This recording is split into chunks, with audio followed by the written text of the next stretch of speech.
There are known knowns. There are things we know we know. We also know there are known unknowns. That is to say, we know there are some things we do not know. But there are also unknown unknowns. The ones we don't know, we don't.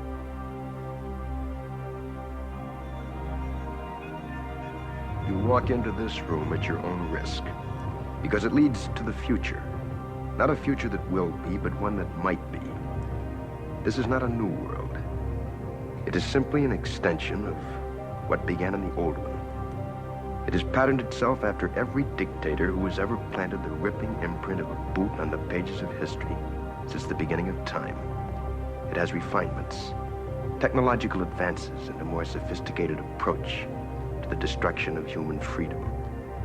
But like every one of the superstates that preceded it, it has one iron rule. Logic is an enemy and truth is a menace.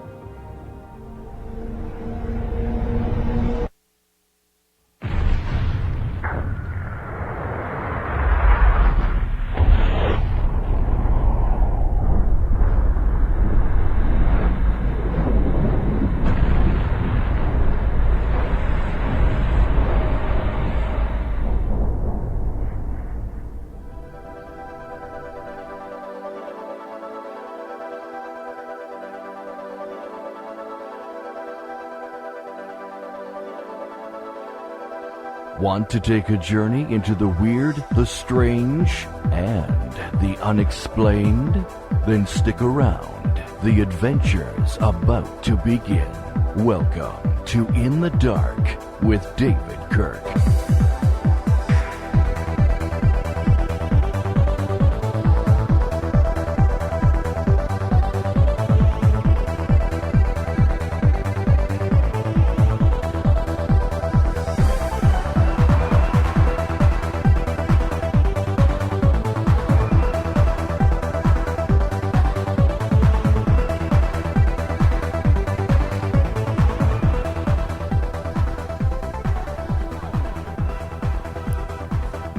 I'm David Kirk, and this is, in fact, In the Dark, Friday night. What an incredibly weird, it's so hard to even put words into this week. I'm almost at a loss for words. I think weird would definitely be a good word to describe this week's events. Also sad, incredibly strange. We are at a event here that quite possibly could change the whole way we see things and the whole way we act as Americans. And the events of this week, and I'm specifically talking about the bombings in Boston, but there's been so many other things that have happened this week. But the bombings at Boston and the two people that were responsible for that are going to forever change the way we see things and the way we act. Is that going to be for the better? Is that going to be for the worse? That's the real question. And let me just first, before I even go any further, say that my deepest condolences go out to the families of those victims. I can't even imagine what they're going through. It looks like 4 people, as of now, were killed. 3 at the marathon and 1 police officer from MIT. And there's over 30 people, I think, that will never walk again, at least without the assistance of prosthetics or other aids like that. But I can't even imagine what they're going through. But that was not the only thing that happened this week. There was a very strange man that mailed ricin to Obama, a senator, and a judge. And also that explosion at a fertilizer factory in West Texas. Not to mention a lot of other very strange things that happened this week. They were kind of brushed under the rug because of this bombing.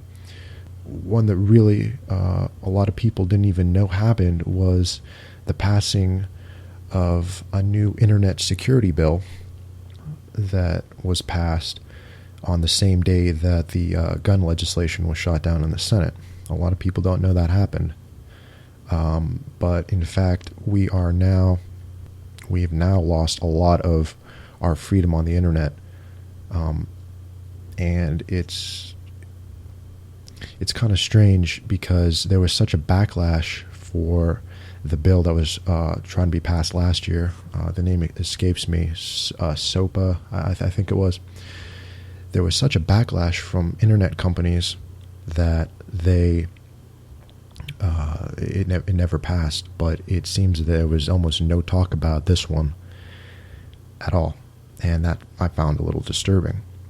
So what we're going to do tonight is have a discussion with Mark Howitt, who is no stranger to this show. He's been on our show before, and we're going to talk to him about this very strange week, specifically the events in Boston. And I'm going to actually not waste any time here, and we're going to get him on the show right now to get this underway. He is again the founder of a activist group, World Public Union. Here he is right now. Mark, thanks for coming back on the show. Thanks for having me on again. You know, what a weird week, to say the least. Let me say before we go any further, what was your initial reaction? Let me say that when I first heard about these bombings in Boston, I kind of had the same feeling that I did when I heard about Sandy Hook. Just an uneasy feeling that something wasn't right. Did you have that? I don't want to say that I have any, like I'm a psychic or anything. I think it was just, natural human intuition that there was something weird about this. Did you have that same feeling just before you even heard anything? You just heard there was a bombing in Boston? Yeah, for sure. Like when I hear of events like this, I usually tend to try to investigate it myself and get as much information as I can, and keep up to date with current events and breakthroughs. So this was definitely one of those acts of terrorism, I guess you could call, that usually tend to draw people to watch the media. Let's try to break this down. I'm trying to keep up to date on what's just happened in the past hour. Yeah, it was a busy day for sure. There's lots of events unfolding and still lots of questions that people have. Oh, no, definitely. But let's break it down and go back to Monday when this first happened at the Boston Marathon. Was there anything initially that struck you as odd when you first heard about this? Well, what struck me as odd was that there was multiple bombs, and then there was the report of the JFK library that was on fire, and then the media, I think it was the next day, said that the fire at the JFK library was not related. They didn't believe it was related. They used a loose term. I believe it was likely or quite possibly not related. So they weren't really specific, which is usually another indication too that kind of got my curiosity is when you hear the media reporting and they don't use names. They say this person wishes to remain unidentified, but he works for the FBI, or you hear them say our officials or authorities tell us that this and that, and they go on to explain their story, but they never identify names or specific sources. So it's kind of strange how they could have essentially nobody, a no-name, a faceless person, giving them what we're told is credible information, Yeah. So that kind of tells you that there's something going on there where they're trying to hide their identities on where the information's coming from and stuff like that. So Well, it seemed very reminiscent of Sandy Hook, where there was yeah. stories that changed, back and forth. 9/11, James Holmes, Yeah. the Aurora shooting, even the explosion in West Texas. Also, that's pretty suspicious in my opinion, because they really don't have any solid, credible information on that from what I've investigated. You know what I mean? Yeah. On the cause of it, anyways. They say that they're not sure if it was arson, like intentionally ignited, but fertilizer is a known explosive. It was used in several bombings in the past.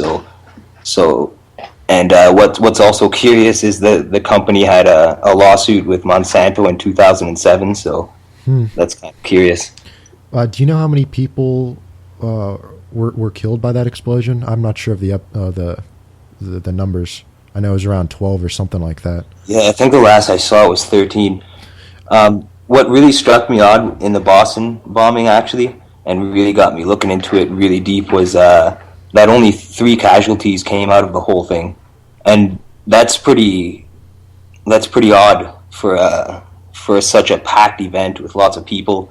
And there's 2 explosions, so there's multiple blast areas, and there's only 3 casualties. There was a lot of injuries, mind you, but the damage was essentially pretty minimal to the buildings and to the people that were around it for these bombs. So, and they're also packed with shrapnel, which means that it wasn't really intended to have a significant blast area. And if you look at the video, the bombs actually explode upwards. They don't spread out. They kind of shoot upwards in a plume of smoke, which kind of indicates that it was meant to have less impact, almost like it was more of a message or something, in my opinion. Yeah. With the West Texas, I don't know, but I think I heard somewhere that the bombs used in Boston had fertilizer in that. Do you know if that's true or not? I'm not sure, actually. I didn't find any information about that. I know there are pressure cooker bombs with shrapnel inside, and they're trying to identify where they came from, the place of origin and stuff like that. But the suspects that have been apprehended and that the public have been told are these suspects, there's a lot of questions there. The family is claiming that they were set up by the Secret Service or agents of the government, and there's a lot of concern over this, you know what I mean? Yeah, I know that the father, who's still in Russia, was very adamant, saying that if they killed his son, that all hell would break loose, and that it would be a government cover-up that did this. And then his aunt, who is, I think, from Toronto, she was saying that it was some sort of conspiracy. Yeah, she's actually said that, and this is very strange that the first brother, the older brother, is dead, and the second is injured. He's been detained in the last couple of hours, but he was injured, and they claim that he might have crawled into the boat injured from the previous night, the shootout when his brother was killed. But there's videos, I saw the video, where you can clearly hear a massive amount of gunfire, and that's when they had him in the boat. So they were firing on the boat, and there's also reports that there's bullet holes all in the boat. The owner was afraid to go in there and check it out, so they fired at him. Apparently he fired back at the police too. There was a gunfight. So I don't know if the younger brother is actually going to live. You know what I mean? Zokar, I think is his name. Yeah, Zokar. Yeah, I don't know if he's going to live to be able to tell people, to give them more information on why they would have done this. And with the parents saying that it's some sort of conspiracy and they were set up, that they could never have done this, and their friends as well saying that, there's going to be a lot of questions unfolding from the general public in regards to this. and which is good, because then they might look back at the Sandy Hook incident and the James Holmes and 9/11 and find the answers that we have in regards to those instances. Well, I'm looking at Drudge Report right now, and the up-to-date is that he's critical but in stable condition. But I'm going to tell you right now that I would not be surprised if, it comes out tomorrow that he died mysteriously in his sleep, or died, somehow in the middle of the night under strange conditions. Another Lee Harvey Oswald. Yeah. And Patsy put in place, killed so we can't talk, and then everyone just goes on their lives believing that these were the suspects and these were the people guilty of it. And if I'm sure you've also noticed that there is craft members all around. I know you sent me an article earlier about that. There is craft intelligence members. They're a military contract agency. There was lots of members around the scene before the blast and after. And there's also lots of pictures taken from local businesses and cell phones and such, showing other people that of interest that look very suspicious. And there's a picture floating around too of somebody bending over, fiddling with their backpack right near the blast area. Yeah, I did see that. Yeah, so that needs to be looked into a bit further, I think. Yeah, well, let me just bring up right now that on my website, inthedarkfridaynight.com, I have those pictures actually up of these undercover, I don't know what they are, either they're Navy SEALs or Blackwater, some type of security force, like you said. Yeah. Advertised military. It's really, really weird. If you look at, there's no doubt that there's some sort of paramilitary group. It's just, who are they? They have... one of the guys is wearing a Punisher logo, which is a known logo of Navy SEALs. Chris Kyle wore that hat many times, and his death was pretty mysterious as well. Yeah, I think they shut him up. He definitely knew something that they didn't want let out. Mm-hmm. But anyway, what were these paramilitary people doing there? One of them on the website, you can go take a look at that, whoever's listening. This one of them is holding this radiation detector, and he's right next to the finish line, and it was just really weird. And then there's another picture of the same guy and another guy talking into earpieces seconds before the bombs went off, and it just really begs the question, what really happened there? I'm starting to think false flag. It's just so weird the way the media has been playing it. After it happened, they started hyping that it could be a right-wing extremist. They really wanted that to happen. Yeah. They were trying to blame it on the truthers and the activists, for sure. And I was really scared that if it turned out that it was a right-wing extremist, that it was pretty much over for America as we know it. I had a feeling that if that was going to happen, we were screwed because it would just... regardless... I live in Canada and you're from America, so I just noticed on the news today about Canada that they're going to be upping the ante in regards to terrorism in Canada. So I'm going to be feeling the heat that you guys have been for quite some time now, and I believe that the security in America is going to be ridiculous coming soon. Everywhere there's going to be cameras implemented on every street corner in America. There's going to be video cameras in buildings. They're going to be able to monitor audio conversations through your cell phone, through wiretaps that are they don't even need a warrant for. It's all coming really soon, and it's already kind of slipping its way in. If you've been following the FBI, how they've been trying to get more leeway in regards to websites and be able to access information, conversations, pictures, videos, stuff like that. So it's coming really soon, Yeah. The Orwellian world. I don't know if you've seen the pictures that have been coming out of this town in Massachusetts where this Jokar was hiding out, but it looked like a war zone. They had tanks there. They had, SWAT teams, FBI. I think that is a little bit of what we're going to see in the future. That is what a martial law is going to look like. If you wonder what martial law is going to look like, what happened today in that Watertown, Massachusetts, is what is probably going to happen across America coming very soon. Yeah, just so that anywhere that anything could happen, they're going to be there full force in every city. And what do you think? Do you think that the government's going to manipulate this story? I don't think there's a question that they're going to manipulate this story to their advantage. I think they already have in a lot of ways. What do you think they're going to? What do you think they're going to implement though? What do you see coming soon? Just like how Obama tried to use Sandy Hook for the guns, obviously. Is there something that you see right now that they're going to try to get from this bombing? Well, there's a lot of things that you need to take a look at in regards to this, and that's the bigger picture, and who's gaining from this pro bono. I've been trying to figure that out, and I'm sure everybody has. But there's no doubt that there's foul play here, and that there was a suspect that was detained and arrested earlier before the original suspects were announced by the public, or by the media. There's so many things that don't make sense in regards to this.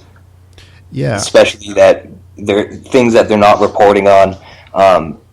Like, I've been keeping up to date with the InfoWars sites. They seem to have a lot of good, solid information in regards to the Boston bombing, for sure. That's what I've noticed. And there's a few other sites, too, that are keeping up to date with everything, which is really good, that people are remaining vigilant on the other side of the media. So it's good that people, even like just random people, just regular people that are starting to wake up to this stuff, are actually, now that there's, like, Sandy Hook might have given them a little bit of a reason to actually question the government, and now they're looking into this a little bit more, you know what I mean? So yeah, what really was weird back on Wednesday, you mentioned this, they said that there was all the news all over the place that they had the guy in custody and they were sending him to the courthouse, and then out of the blue there was a bomb threat at this courthouse and everybody had to be evacuated, and it just seemed too convenient, in my opinion. Mm-hmm. I think that guy that they had originally was probably going to be a white ring extremist that they were going to pin it on, and then when it was found out that, like, sites like InfoWars found out that what they were doing, they had to go to Plan B, and the Plan B was these two guys. Yeah, I watched a video by a Lieutenant Colonel Potter. He was actually discussing that exact thing, and it makes a lot of sense. You know what I mean? That's what they would have done in that case. That they had their guy, that they had their fall guy, and then all of a sudden, the alternative media and just public investigators were just looking into this so much that they kind of got busted in their tracks, so they had to come up with another plan.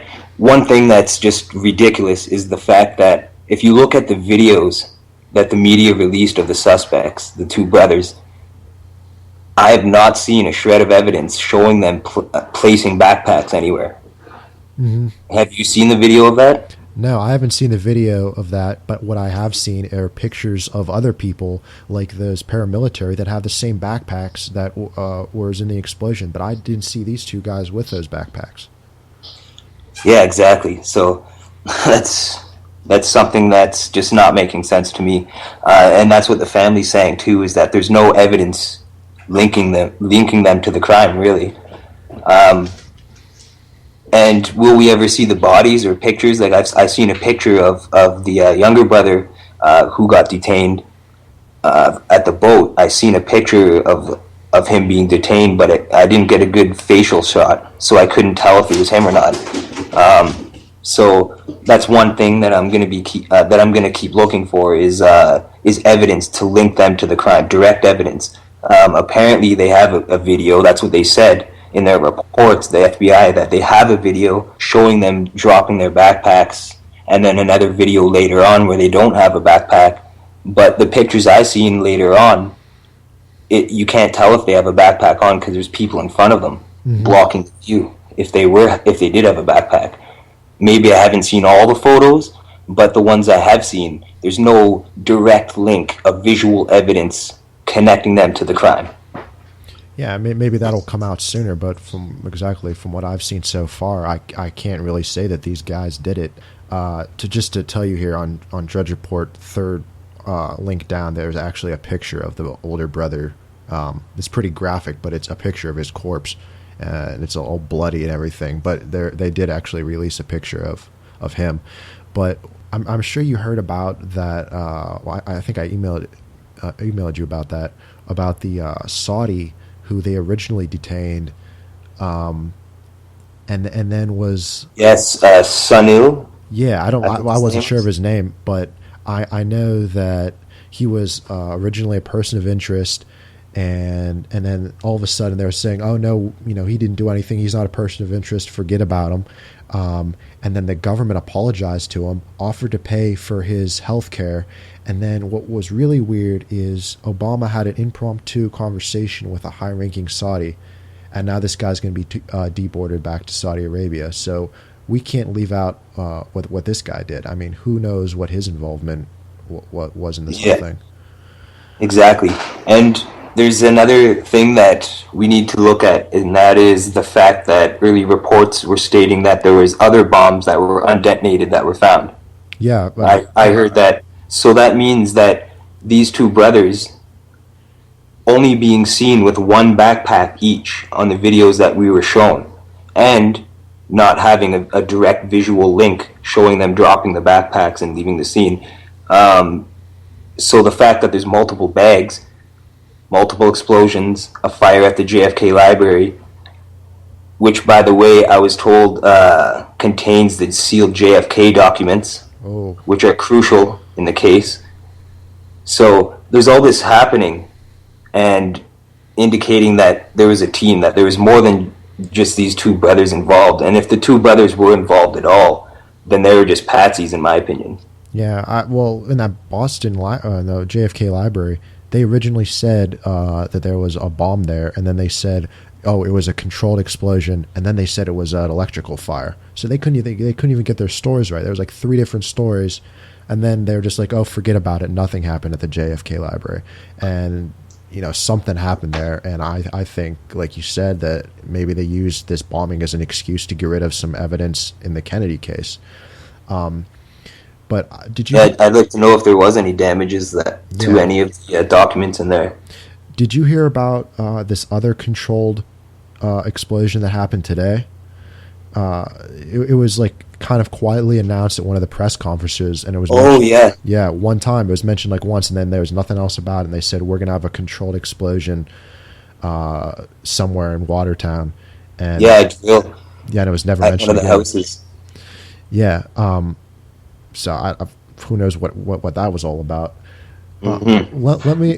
That's crazy though that they had that one of the runners said that there was a bomb drill going on too. That he was told that there was a bomb drill, and that's why there was bomb sniffing dogs there before the race started, and there was spotters on rooftops. And I think the people on the rooftop actually kind of look like those craft employees. Yeah. So. Yeah, well, I was just going to ask you about that, and then also a lot of people were reporting that right after the explosion on the loudspeakers that they were saying, oh, this is just a drill, don't worry about it. Just like Sandy Hook, there was a drill preparing for child and emergency situations going on by FEMA. Just like Aurora, there was a similar drill going on. Just like the London bombings, there was a drill going on for that. 9/11, same thing, there was a drill going on with planes. This is just got to stop. Yeah, it just seems like that drill is like a staple in whoever plans this. That's like their calling card. If there's a drill happening, then you know that something big's coming. But it's crazy. And I mean, I know it's not because we're all drinking fluoride and stuff, because I know a lot of people are awake. It's just people feel powerless. People feel that they can't really speak out about this stuff because when we do, we're called conspiracy nuts and freaks, and a lot of people are attacked in the media. Like Alex Jones was recently attacked for his questioning the Boston bombing. They just attack us and try to make us look like clowns when really a lot of the information that even mainstream media gets are from people like us, independent investigators and people that are questioning things. It's just they choose what to put out.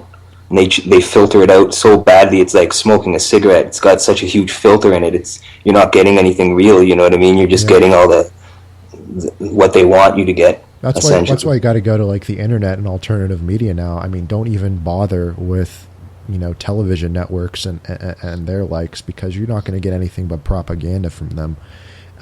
If you want to get the real news, I mean, go to Drudge Report, go to your site, of course, worldpublicunion.org, or go to InfoWars, because you can't get anything but lies from Fox News, MSNBC. It's just all propaganda. Well, let me ask you about a couple other things that happened this week. I mean, what a weird week. Yeah, what a phenomenal week in the history of mankind. Yeah, I mean, and not even just this year. I want to talk to you later about what else happened this week in past years. But let me ask you about a story that was mentioned for a couple days, then forgotten about because of this Boston bombing. What happened? What do you know about this guy who sent Riken-laced letters to Obama, a senator, and this judge? What this guy was like a Elvis impersonator or something? What do you know about that? Yeah, that's a pretty interesting story as well. He sent it to two senators and apparently to the White House, letters laced with ricin to poison. It's a poisonous substance that has no antidote. There's no way to cure yourself if you intake it.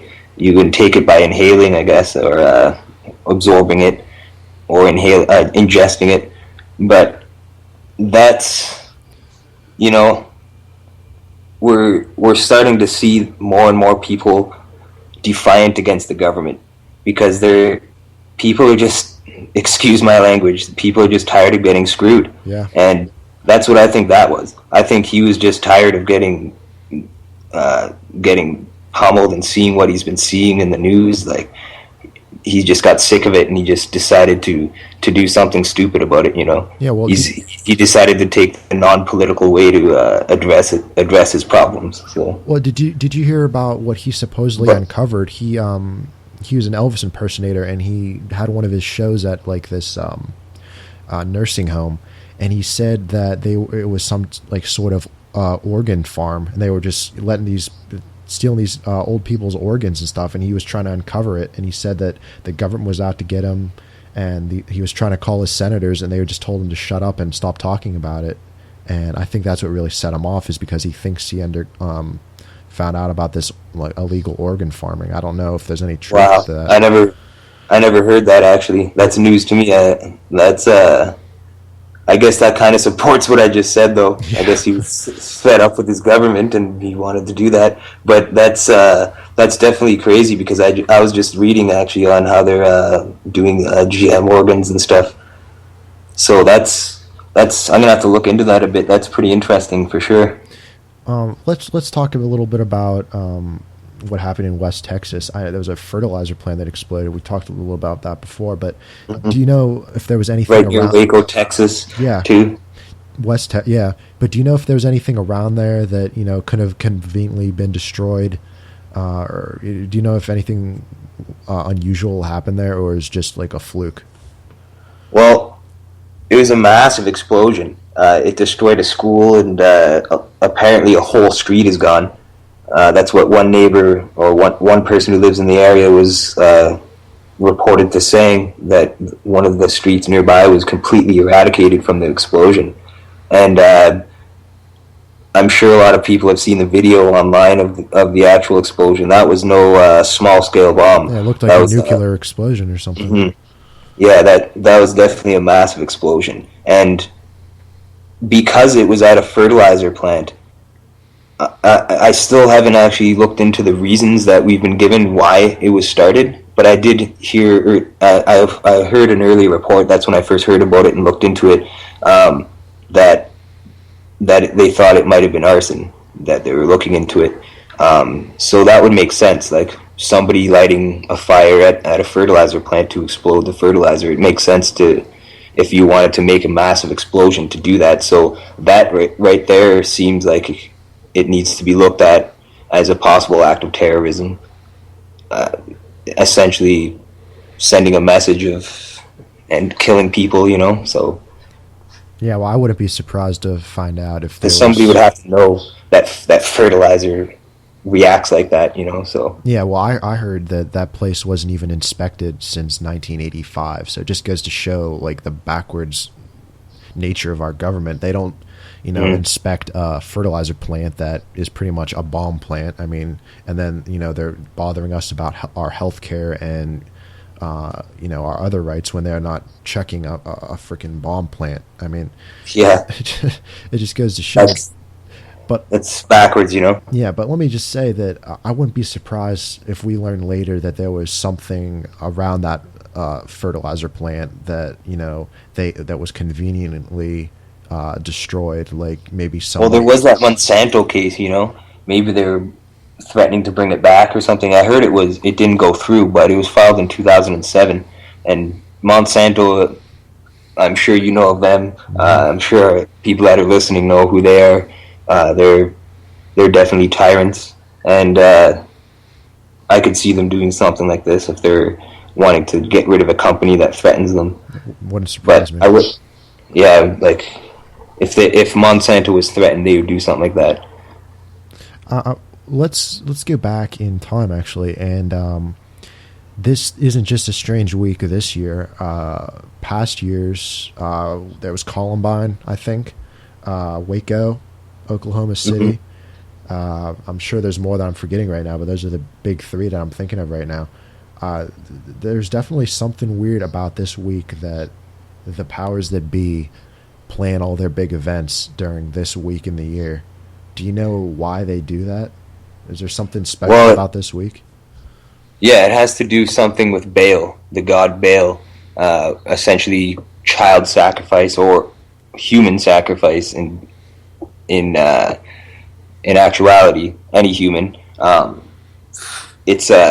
believe it's a Canaanite ritual where they would sacrifice humans near this time of the year, mid to late April. That's what I've looked into anyways, and it's been recurring for a long time.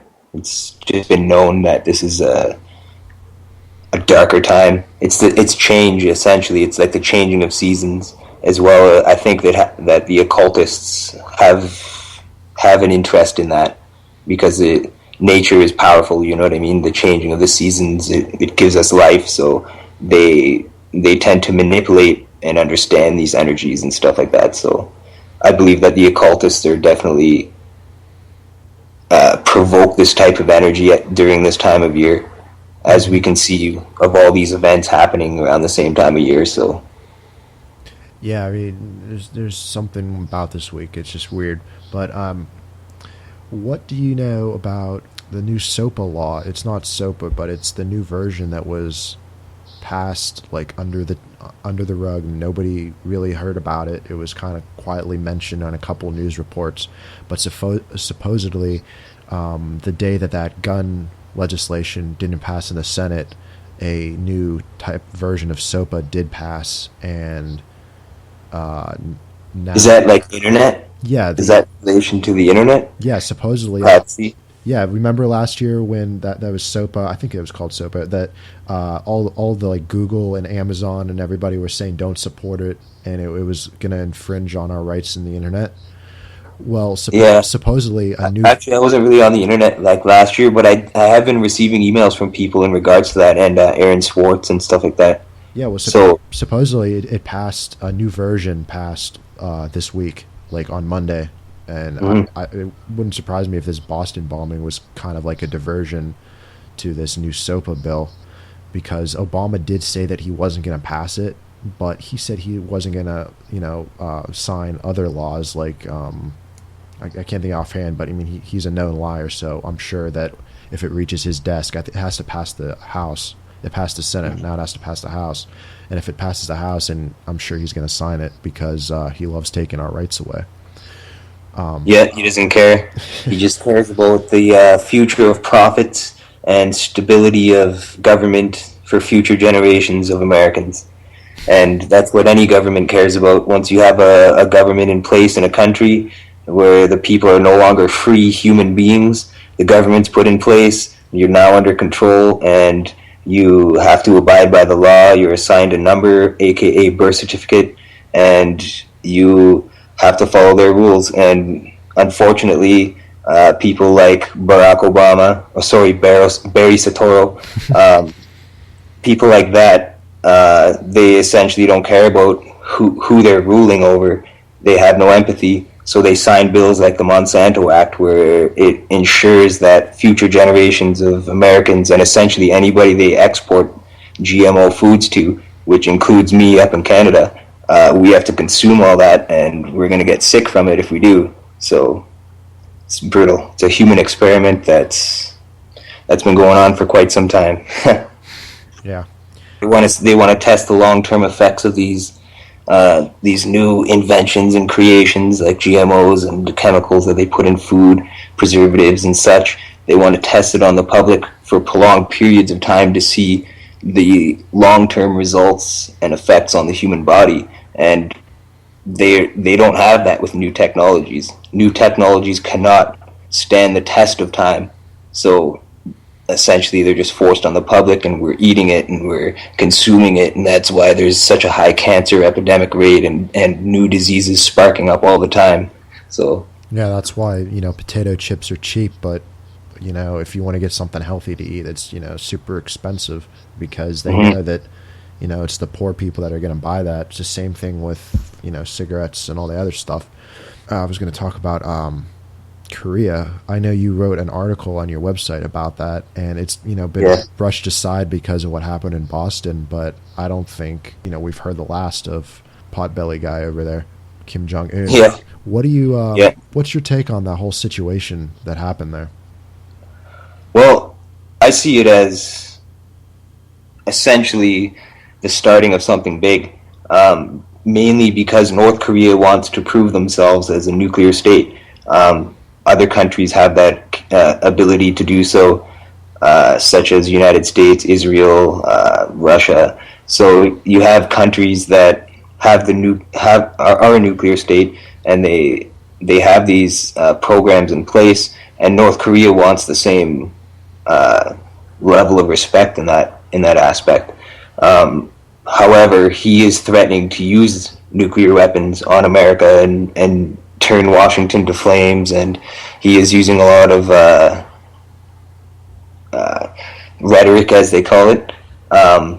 But in my opinion, what he's doing is he's trying to essentially get himself on the world stage, get North Korea unified with South Korea. That's why he's always calling them traitors, because he finds that they've separated from the North and taken sides with the United States. So essentially he just wants to that's what the declaration stated in the declaration, which mainstream media refuses to report on. They refuse to report on the fact that North Korea just wants to be a nuclear state. They want to have nuclear capabilities, and they want to protect Asia along with China, because they're allied with China. So they want to be the nuclear or the military enforcement for that region of the world. And they're scared that America essentially and its allies are going to work their way in there, and they already have. That's why they're in Seoul, and that's why there's all these military bases in Japan. That's why America has actually deployed military bases in a majority of the world, so that they can have some sort of military power in that area. So North Korea just wants to essentially clear that up and remain a power. That's why they don't want to enter talks unless they'll be allowed to use nuclear technology. So, and really, if they're responsible about it, if he wasn't threatening to use them, then really, and if he wasn't, if he didn't have violent intentions, then really I find there's nothing wrong with that, because there's so many other countries that have that technology and capability. But really the bigger question is, should nukes even be allowed? Should nuclear technology even be permitted to be used by any country? Yeah. And that's what North Korea is saying. North Korea is saying, we're going to have nuclear technology, and the only other option is everybody, total global nuclear disarmament. So, well, that's never going to happen. I mean, it would never happen. So that's why I find this situation's kind of, it could evolve into something pretty big. Well, my take on the situation is that China, who really pulls the strings in North Korea, they were kind of using North Korea to test, just to see how much America would put up with, and to really point out to the rest of the world what a paper tiger America has become.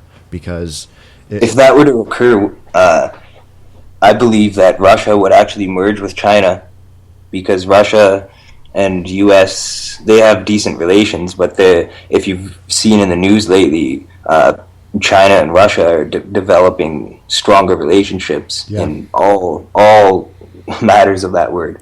So that's going on. Plus, you have all the uprisings in the Middle East. So who's to say that China, North Korea, Russia wouldn't ally with the Middle East? I mean, Russia has had ties with Afghanistan in the past, and Iran. So you have all these connections there. So if things were to escalate, and where something were to happen, I think it would be divided in that way anyways. Yeah, well, that was a huge concern back, during the Cold War, that China and Russia would merge, but there was always disagreements and stuff between communist China and Soviet Russia. But now, I'm sure you heard that the first place that the new premier of China went to was Russia, and that was like a big sign saying, screw you, America, we're going to work with Russia. Oil can only be traded with American dollars, and Russia and China right now are working very vigilantly to be able to have their own oil supply without using American dollars to trade for that. Well, I'm glad you just brought that up. I was going to say what the real ticking time bomb here is the dollar. I mean, when is it going to collapse? It could collapse tomorrow. I mean, who knows? How long can we prop it up with nothing? Yeah, it's the same puppets who are orchestrating these chaotic terrorist events that are actually manipulating the financial markets. They're they can do anything they want, really. It's all just numbers to them. They just sit in a room and it's all predetermined, in my opinion, for the economy and what things are worth. There's a roundtable group, I'm sure, that make those decisions. Bilderberger, which is going to be in London, I think, this year. People like them. Yeah, exactly. There's that's what's going on in the world, though. Like I think we discussed this last time on your show, that people are just waking up to this all over the world, and there's massive civil unrest going on where people are protesting against their governments in all corners of the earth, and people are waking up to this stuff. And that's why I started the World Public Union, is to try to start groups in different places where they are aware of corruption in government, and they want to have a bigger voice from the public. They want their voice to be heard. So it's a way for people to get involved in their local community, get together with other activists and have meetings and discuss stuff, and essentially be prepared for protests and exchange information, keep up to date on the news, all sorts of things, So that's why I started that group, actually, is because I feel that everybody in the world needs to address the government problem, because it's not just an American problem, it's a global problem.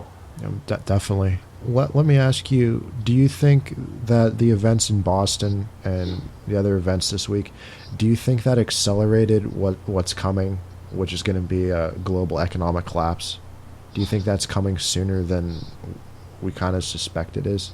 Is something? Yeah, well, the gold rate dropped pretty low. Yeah, that day, really low, actually, like in a record low, and I think that was done purposely, obviously, to give people a scare, because a lot of people aren't trusting banks anymore, and they've been investing in metals like gold and silver. Even people were starting to invest in Bitcoin a bit.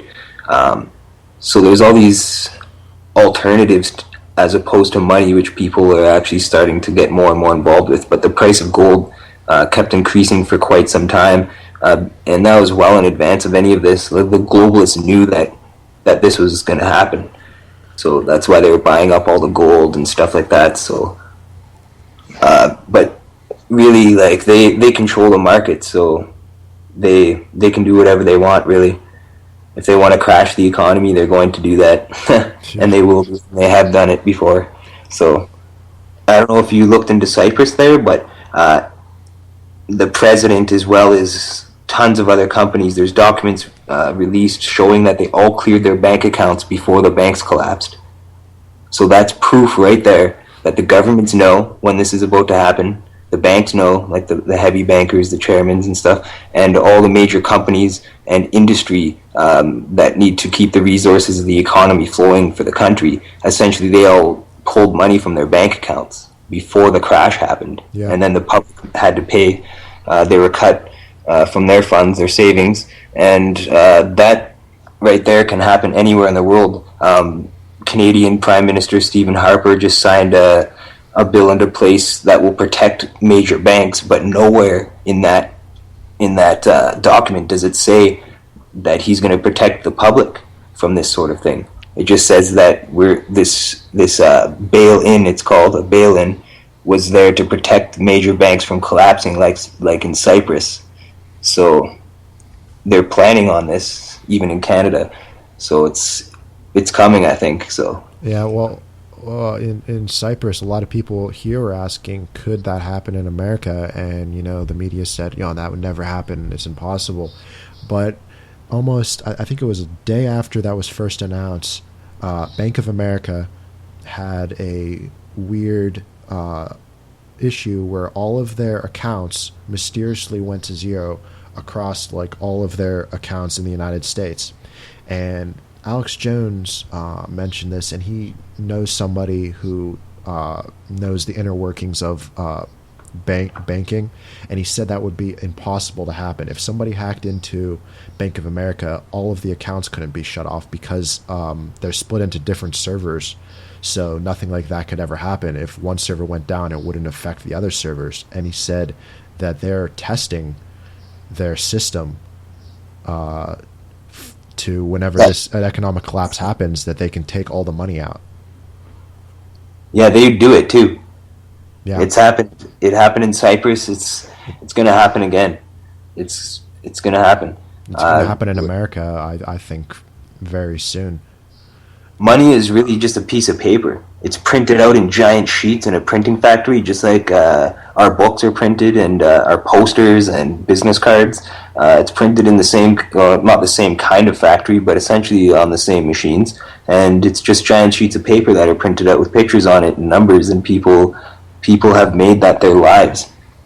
And really, I've tried to transition away from the urgency to need money or to be involved with that rat race. You know what I mean? I've tried to sever my ties to the government and any corporations or banks as much as I can possibly. So I've tried to do that, and it's hard not to, because the entire system is a giant web that from the time you're born, you get a birth certificate, your parents sign you over to the government, and you're a baby, so you don't have any say over this. You're just forcefully signed over to the government by your parents, who are also unwitting most of the time, unless they read the fine print on the documents and ask questions to the doctors and their government before having a baby. But essentially, you're born into the system to become a worker and a slave for the government, and if you don't, then you don't have access to the services that are available by the government, which include banks, supermarkets, just anything that's built off the economy. And they don't want people growing their own food, which is why they've been raiding gardens and tightening up on that. They don't want people going onto crown land and building homes for themselves or becoming free men on the land. They don't want that kind of thing happening. So they're trying to tighten up on that, because they know that people are starting to see the world for what it is, and they want to escape that web, that matrix that the government has created, or the global elite, the globalists, I guess you could call them. When this economic collapse happens, the wealthy person is not going to be the person with all the paper. It's going to be the person with all the food. And I think that it's very important, even if, you're on a shoestring budget and you can't afford, you can only afford to pay your bills. Find a way to get storable food. I mean, I have a little bit myself. I think it's extremely important that you have at least just a week's supply of food, just in case anything happens. And buy lots of seeds. Exactly. Have a stockpile of seeds so that you can grow your own food. That's where it's at, is growing your own food, becoming sustainable and taking care of yourself. That's what we need to learn to do as human beings, is take care of ourselves. Nobody does that anymore, and I'm even guilty of that, because I have children that are, they go to school, and I'm married and stuff, so I'm involved with this system somehow, some way. They've tried to snare me in however they can, but I've tried to try to get the claws out of my back, so to speak, and try to get away from it, but it's really hard. You essentially just have to become, just like, give it all up and just go in the bush and just hike out and just see how long you can make it before they find your habitat and take you down for it. But we just really got to take care of ourselves, grow our own food, and just try to not depend on this stuff so much. And then when these people do manipulate it and it does have an effect on us, then we won't be harmed so much. We'll know how to take care of ourselves, and that's the most important thing, is knowing how to take care of yourself. So we need to go back to what we originally meant to do, was take care of ourselves, take care of our families, and not have the government, decide and take care of us as if we're all little children. I mean, it can't last like this forever. But like look at Ruby Ridge. Yeah. They tried to do that. They tried to can't remember his first name, Randy Weaver. Yeah. And he brought his family up into the woods there and built a home, and they grew their own food, and they lived without the need of the government, and they eventually got killed for it, most of the family anyways, and that's a pretty sad event, and we can learn from that, really, but most people are scared. Waco, I think, is another example of that happening, where David Koresh took a group of people to live outside of the society and try to maintain a community without the need of the government, and they were also burned alive and killed children, innocent children. So the government is capable of doing this sort of thing, and they have for a long time. So yeah, well, today is the anniversary of Waco, just to mention that.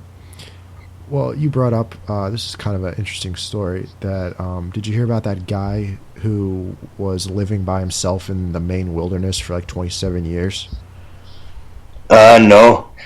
Yeah, it was this hobo or whatever, and he was living out in the middle of nowhere in Maine, and nobody knew about him for like 27 years, and then they found him stealing like food from a campsite, and he got arrested for it. But I mean, 27 years is a pretty long time to be out by yourself. Yeah, that reminds me of that movie, The Road. Yeah. I'm not sure if you've seen that. It's a great good movie. It is, yeah. I'm into that kind of apocalypse stuff. But let me ask you, have you heard about Common Core? Do you know anything about that? That's Common Core is like mining, isn't it? No. It's I'm not too familiar with it, but I listen to a lot of talk radio, and Glenn Beck has really been talking about this. It's a new centralized version of education in the United States. It's kind of like a super version of No Child Left Behind, but it's going to like centralize everything, and every student is going to have all of their information recorded on like a federal database, and they're all going to have to take these standardized tests that are pretty much going to be like in China, where they decide what job you're going to do, and pretty much plan your whole future. It's a really shocking thing. I can't believe you haven't heard of it yet. I suggest look up Common Core. It's really cool. I'm going to check that out. In fact, during the Masters, the golf tournament, ExxonMobil was having all these ads saying that they support Common Core. So there's a red flag right there. Whatever ExxonMobil is supporting, it's bad. Mm-hmm. Wow. So that they're essentially going to indoctrinate our children to all think the same and be nice programmed cyborgs that work for the government. Even more than it already is. I mean, if you just... I think it was you that I said this before, but if you want to look at one perfect way to indoctrinate a generation, it's the American school system, because you're pretty much giving your child away to the government for 8 hours a day, 5 days a week. It's the perfect way to indoctrinate somebody. Mm-hmm. Yeah, I explained that in one of my documentaries, Eye of the Illuminati, actually. I I discussed how the school system just trains children, and even daycare. They're brought when the parents are going to work and assuming their responsibilities. The children are brought to daycare so that when they're like the most important time in a child's life is from when they're born until they're about 7 or 8 years old, and that's when they learn the most material.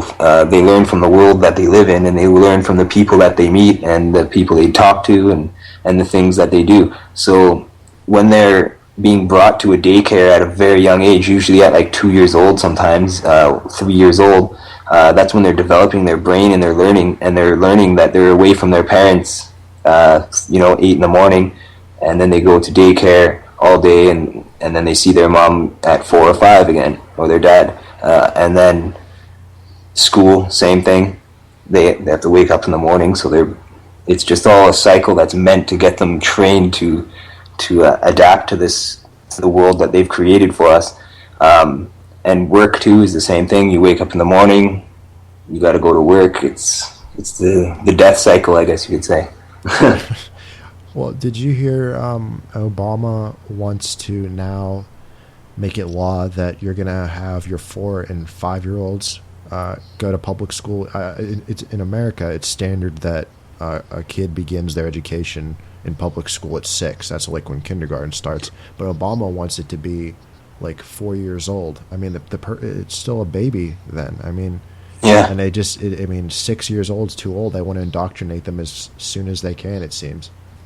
Mm-hmm. Well, I have a 4-year-old and he goes to school.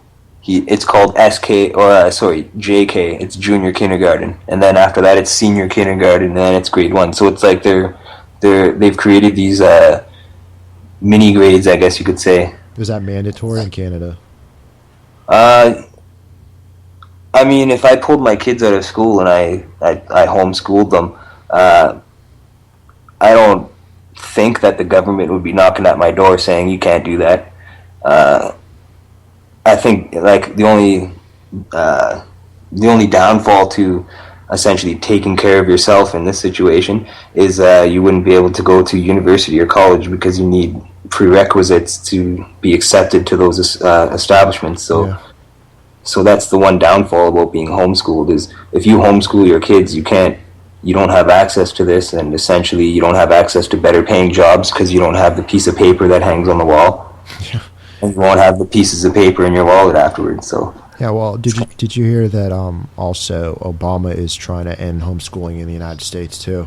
There was yeah, you heard about that? Yeah. I heard about that. That's why I was wondering, like, I don't know if it would be really that much of a big deal in Canada as opposed to the United States. Like, the United States seems to be pretty very strict about certain things. Definitely more so than Canada. Like, Canada has more political systems to choose from. We don't just have a 2-party system, but essentially the minority groups up here don't get voted in because they just don't have enough power. They don't have enough seats. So yeah. But in America, it's like you only have 2 to choose from, which is ridiculous. No, it shouldn't be. It was never originally meant to be like that. I mean, George Washington said that we shouldn't even have political parties. Yeah, exactly. Let me ask you like a closing question here. What do you see? I know you're not like a psychic or anything, but just what do you see coming in the next couple months? Well, I see an attack on conspiracy theorists by the media, and I see the government actually taking action, a little bit more action, like a considerable amount more, in regards to people claiming certain things and looking into it. They're gonna try to steer people away from looking into alternative information. So that's what I see definitely happening. And I don't know, I think that the younger suspect might die tonight. Yeah. Or today, sorry, it just changed to a new day. It's the 20th now here, so I think he might die if he's not dead already, which is actually strange too. I wanted to mention this. When I was watching the live feed, the news report when they found him in the boat, I seen it on the screen. It said that there was a body found, like the suspect body was found in the boat. I saw that article. I saw an article which said body found in boat, and then it just disappeared. Yeah. Yeah, and then it was gone, and it changed to suspect in boat. The word body was removed. So I don't know why they plugged that word body into the title, but I definitely thought he was dead right away. And then I seen a picture of him being detained, and he's got a bloody face, and he looks pretty mangled and beat up. And there was a military soldier on top of him, holding him down. Or there's a couple officers on him, actually. So, he might be dead already, and they're just saying he's alive. You never know. Well, did you? And we never see the body. That's the thing, Yeah, well, we never see the bodies of these people. So, did you see the picture of the older brother? He supposedly it was him, and he was lying on the ground. He got ran over apparently by his brother when he was escaping or something. No, this was him lying on the ground with his hands behind his back, and it said that he was captured, and then it kind of just disappeared. The first report was that he was apprehended, and then it came out that he was killed, and there's an actual picture of him lying on the ground with his hands behind his back, just laying there, and he was clearly alive, and he was not doing anything, and then he was mysteriously killed. So that's the older brother? Yeah, the older brother. There was I wish I had the picture, but it was just him lying on the ground, like a typical person being arrested with his hands tied behind his back. Yeah, I didn't see that picture. They might have taken it down. They've done that lots before. Take pictures down, take articles down, videos like the Family Guy episode that aired. Yeah. That's been taken. They seriously strengthened their copyright claims on those videos for the Family Guy. So now they're not available due to copyright claims in a lot of cases. So they tried to wipe that off the internet, but it's still up there. You can still watch it, and I don't really know if that's in relation to the Boston bombings. Really, the Family Guy episode. It's very strikingly similar that happened, but at the same time, it's not. It's because he uses the cell phone and he befriends a terrorist and the cell phone detonates the bombs. That's pretty questionable, I think, because Boston police were reporting that everyone in the Boston area shouldn't be using their cell phones for a certain period of time in case there was undetonated bombs, which they apparently found. Yeah. So that's kind of weird there. But he drove through the Boston Marathon in his car, killing people, which I think he made that episode because he knew the Boston Marathon was coming up in a month. So he wanted to include a stunt about the Boston Marathon to kind of, tie it in with the event and the advertising, the promotion for it, or whatever. So I think that might be why he did it, but he kind of got too close. And if you watch his other shows, like Super Dad and stuff like that. American Dad. Oh yeah, sorry, American Dad, yeah. If you watch his other shows, they're pretty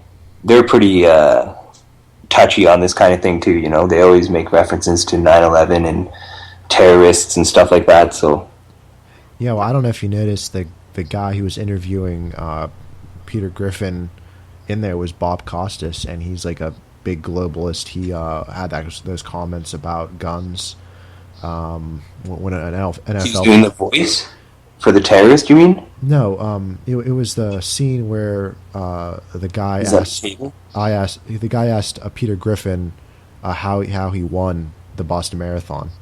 It was like that was Bob Costas, and he's a big globalist, and he had this comments back in December when a NFL player shot himself, and he was saying that NFL players shouldn't have guns, and how dangerous guns are and everything. So I thought that was a little weird too. That they actually used Bob Costas in that scene.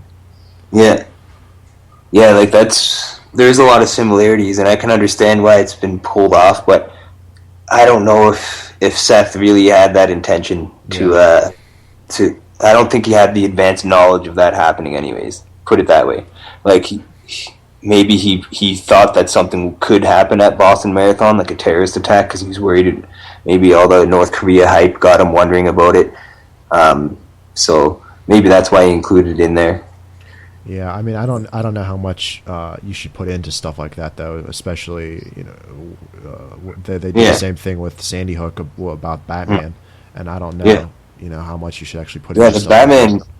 The Batman map is pretty crazy though, because it says Sandy Hook on the Batman map, and the guy who made the map, the prop master, was from Sandy Hook, and he died. Yeah, I did hear that. Yeah. In a car accident, and his wife said he was an amazing driver, and she didn't think that he died. And his wife also was battling the school system, so that's kind of weird, you know. That's really strange to me. But I think he put the Sandy Hook on the map just because he lived there and he wanted to kind of put his hometown, or maybe where he lived, on the map. And also New Jersey, Sandy Hook, there's that as well. So it's hard to say.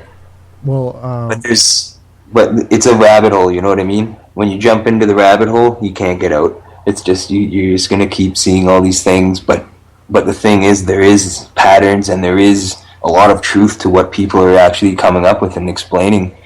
There's a lot of truth to some of it. So, mind you, there is a lot of disinfo out there, and there's a lot of speculation and conspiracy theories. But there's so many conspiracies that are actually facts, that are truths. It's just the media's way of making people not take these claims seriously is by using the term conspiracy theorists. So it's just a way to make people scared to look into this information. I mean, it was just recently proven in court that Martin Luther King was assassinated by the government on an inside job. So his family didn't want to receive any money out of the court case or anything like that. They just wanted to prove that it was a government job, and they did that. So they didn't get any money out of it. That's not why they did it, but it's great that they won the case, I would say. Yeah, definitely. And there's other, like the JFK assassination, that's definitely got CIA all over it, and other elements. 9/11, I don't think anybody's really questioning that too much anymore. Yeah. I mean, there still is people saying that it wasn't an inside job, but if you look at the evidence, you can clearly see that they had advanced knowledge, and there's so much evidence proving that what we've been told is all false. Well, you mentioned September 11th and JFK, and I had a guest on a couple of weeks ago who wrote a book about the Illuminati, and we were talking about this, and he was saying about George H.W. Bush has been involved in all these modern day events that have really shaped America. He was the head of the CIA during the Kennedy assassination, and he had all these conflicting reports about where he was on that day, and some people say that he was actually in Dallas that day. Yeah, and then William Cooper said that too. Yeah, and then you go up to he was in the vice president during Reagan administration, and it was actually speculated that he actually ran the White House during the last couple of years of the Reagan administration because Reagan had Alzheimer's. Iran-Contra stuff too. Yeah, and then Iran-Contra has Bush ties with that. Oh yeah, definitely. And then he became president, and then believe it or not, he actually sponsored Bill Clinton when he went to be a Rhodes Scholar in England, and then his son comes in. So it's been like 40 years that the Bush family has been shaping America, and definitely not for the better. Yeah, well, even Prescott Bush had ties with the Nazis. Yeah. He was funding both sides, so that's where they got their fortune and their rise to power, essentially their monopoly. And they've definitely got it's hard to say. Like, I'm guessing that they're still involved, except now that they're not in the spotlight as presidents, or they're not really in the spotlight anymore in regards to politics. They're probably in the background, part of the criminal empire, pulling the strings. Yeah, like, it's a mafia, really, what it is. There's criminal elements in the government that's essentially like a mafia. It is. I'm sure that they have direct ties with mafia members, and that it's a deeply, deeply rooted, like, there's a taproot in that organization. They're deeply rooted now because it's been allowed to suffice for so long now. They're definitely a powerful organization, and they can do whatever they want, whenever they want, and they continue to do so.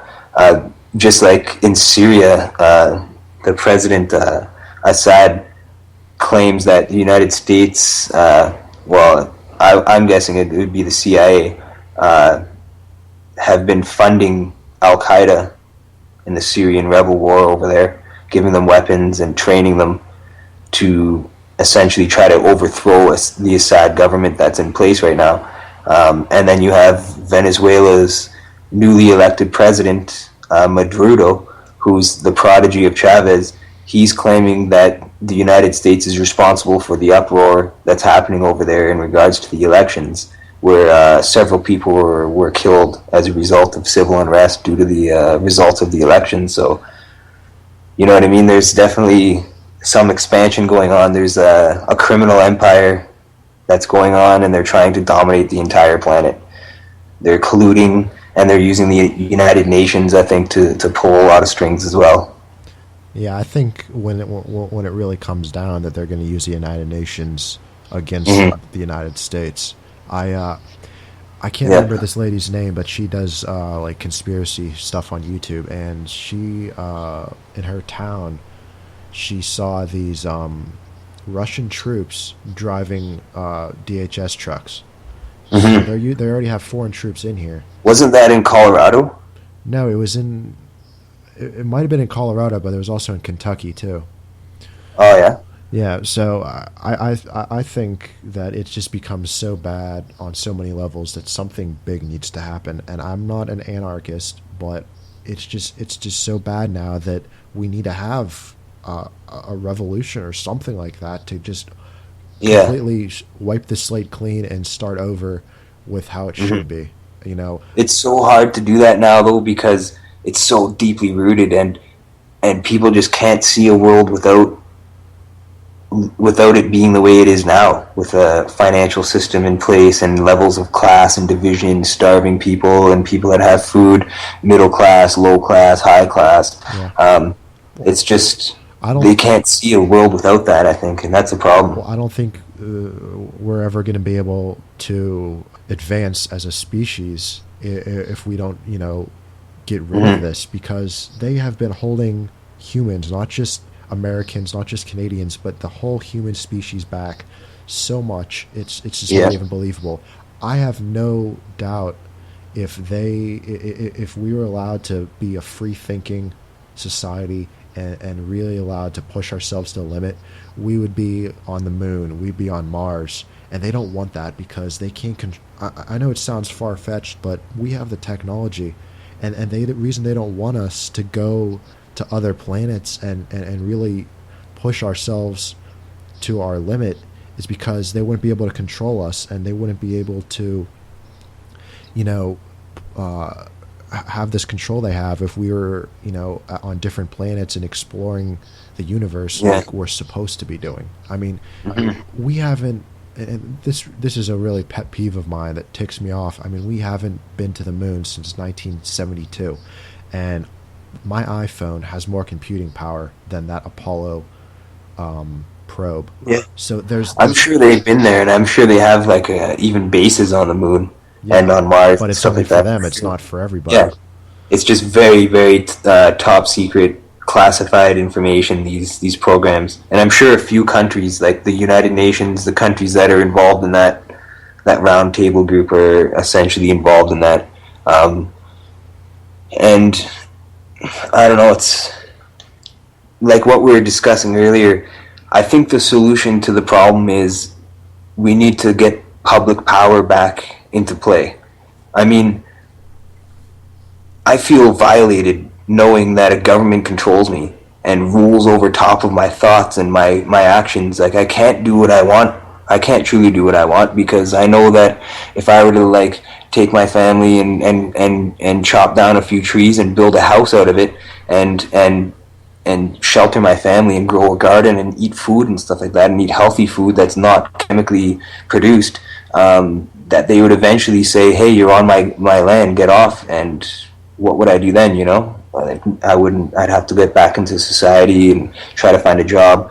And because of me cutting my ties, it's hard for me to get a job, and it's hard for me to go out there and support the family. So I do so any way I can. Like, I run a record label and I do music stuff and that sort of thing. So that kind of helps out. But it's really hard to get away from that system. You know what I mean? And I think what really needs to happen is the public needs to take the power back and really speak out against this stuff and get involved and lobby and address the government and address the local politicians from a local level, which is why I started the World Public Union, is because a union can start in a city, and therefore it's like a seed on a local level, and as more people join it, it's like a seed that grows into a bigger group which can question the government on a local level and demand them to label the food properly, to implement better learning programs, to actually have a voice, and that's what's really needed. And the problem is a lot of people learn about what's going on in the world, and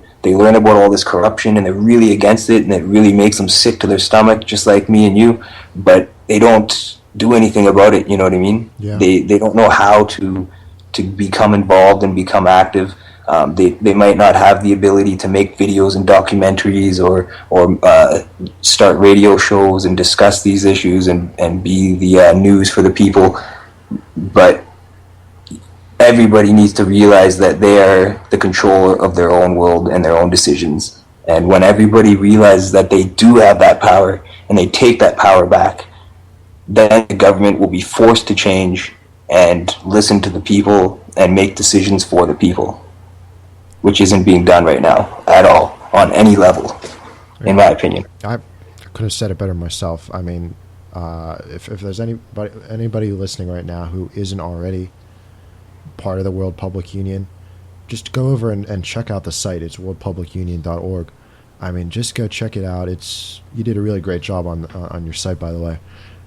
Thanks. It's a newer website, and what I'm trying to do is, talk to people about this stuff. Like, just send over an email, and if you're interested in starting a group, or you already have an activist group in a town and you've got 20 members, well, let me know your link. I'll post a link on the page in the local group, and then when anybody logs into the site and they, let's just say, go to New Jersey, they can find groups in New Jersey that are protesting against anti-war, free Bradley Manning, give him the Nobel Peace Prize, like any sort of activist group out there that's aware of what's going on in the world and just have had enough of the corruption.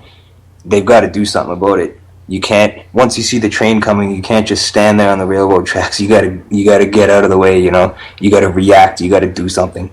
Yeah. You gotta get out of the way and identify the problem and then solve the problem. That's what you gotta do. Yeah, I think a simple principle that goes with your site is there's power in numbers, and the more people that are woken up in a group can really do something and actually change things around here. Yeah, like each local essentially has an administrator, which is essentially the first person that emails me from that city, and then I'll set them up as the administrator, and then they're able to recruit members or send me information on who's other activist groups in the area or events that are happening, so people will know how to become active and how to get involved and who's in their community that's fighting for the same reasons. And it's a way to post that information and keep everyone up to date about it.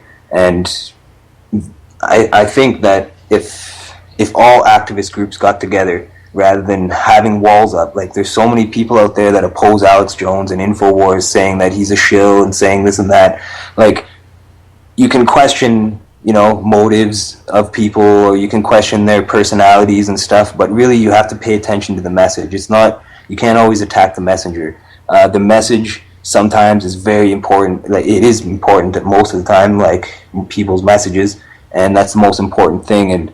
And when you start putting walls up and you won't listen to one person, then you start falling out and following a certain path. You know what I mean? You got to be really open to everything and soak it all in, and choose who you want to listen to and choose who you want to learn from. But at the same time, if somebody's telling you about a problem and you've identified it as being a serious problem, then you should listen to what they have to say, because the power is in numbers, exactly like you said. The power is in numbers, and if we all join together, everyone in unison, that'll cure the problem really fast. Yeah. Well, just use common sense. I mean, if you're not sure about somebody's motives, I mean, just look at what they're doing and decide for yourself if that's the right thing.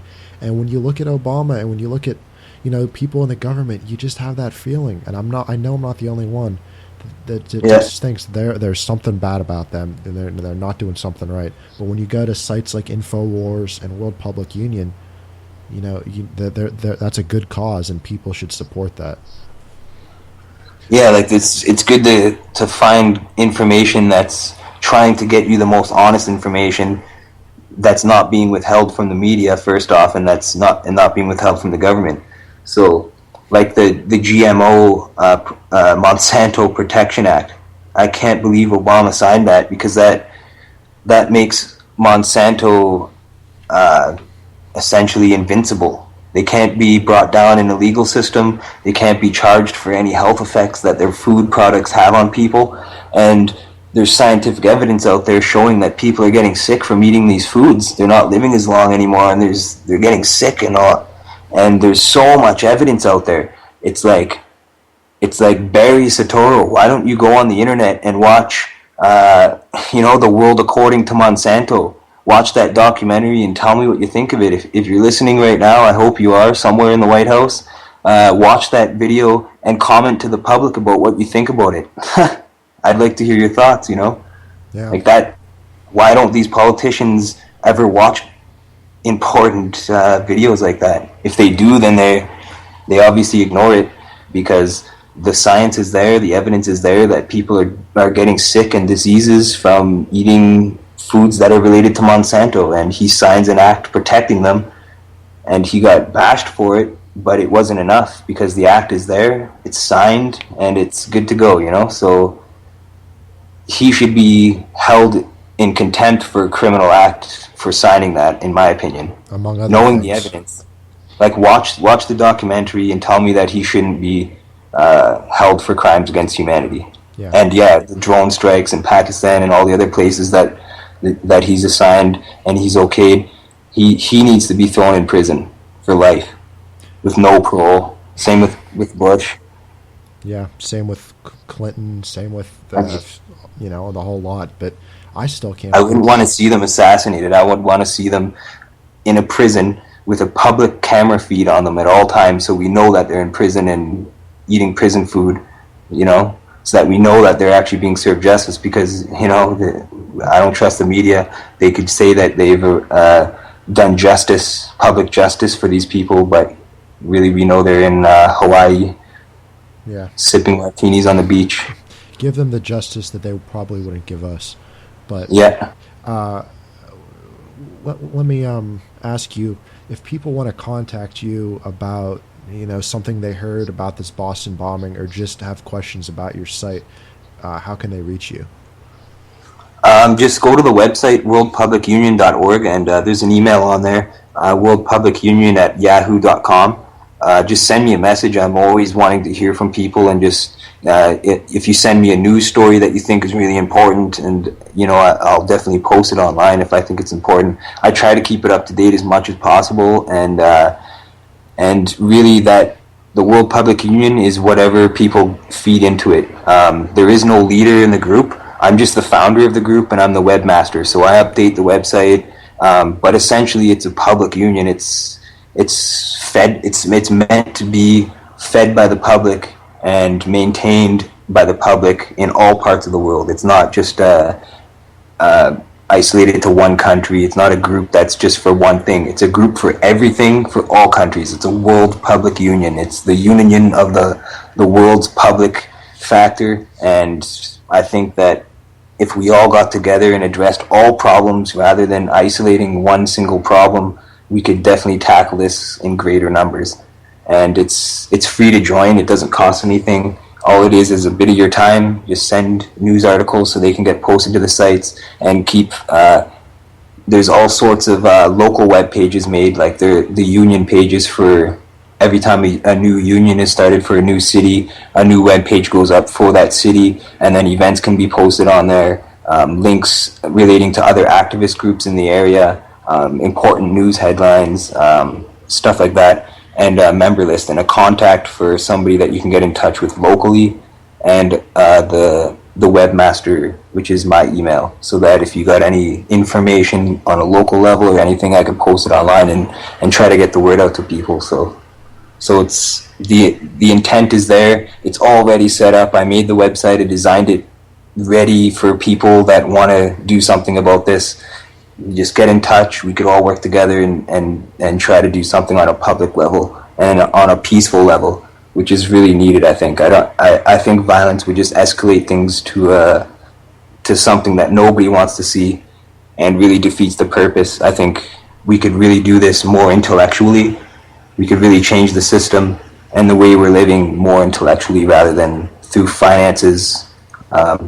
We should really be choosing life over profit, and that's what a lot of these politicians and banksters and gangsters don't understand. Is life isn't about money. Life is about life. So living it to the fullest. But you have a YouTube page too, don't you? Yeah, I have a personal YouTube page which I post my documentaries on, and I'll be posting this interview on there. I always post any radio interviews I do on my YouTube page. And there's also a YouTube page for the World Public Union.